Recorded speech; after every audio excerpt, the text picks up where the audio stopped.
Well, we got ahead of ourselves a little bit a few days ago, and we talked about the weapon wheel and how it appears in tantric Buddhist art, but we didn't really give much of a framework for how wheels are represented and what type of wheels there are.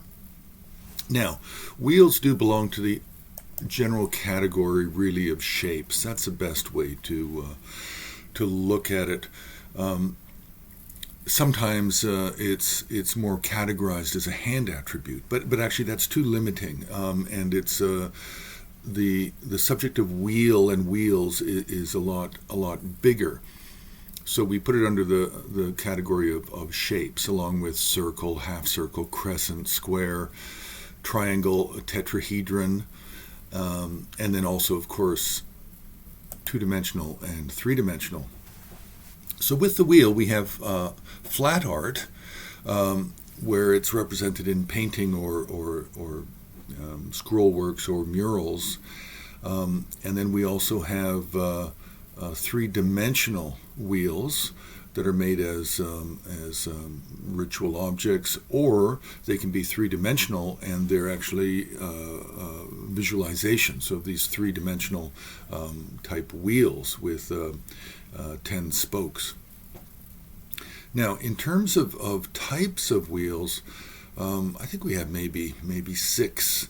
We have the Dharma wheel, which is the earliest. The Dharma wheel represents the earliest form of Buddhism, and you often see this wheel possibly on the top of a 3-tiered or 4 or 5-tiered mandala offering with rings and rice or barley.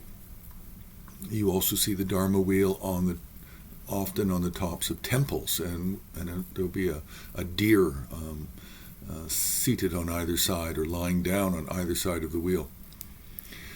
So those are three-dimensional. But then we have, and in art, in painting, we'll have these often offered as one of the seven objects of royalty, seven important royal objects with the king, the minister. Actually, not the king, the minister, the elephant, the horse, the wish-fulfilling jewel, etc. Now, then we have, next most common is wheel of life paintings. So that's actually a wheel, and we use the word korlo. We use the word wheel for that. Then we have the mani wheel. The mani wheel is also commonly known as a prayer wheel, and it's a handheld device, or it's a wind-blown device, or flame, or water-driven. There's many different types of mani wheels. Next, we have the wisdom wheel. Now, the wisdom wheel we don't see very often in art because it belongs to the category of internal visualization. But where we do find it in flat art is with initiation cards, where we can find the wisdom wheel being represented for during the initiation for the practitioner.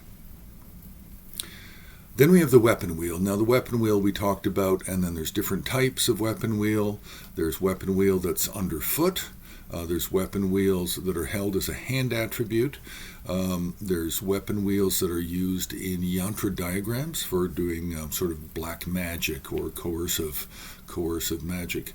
And then we have the protection wheel.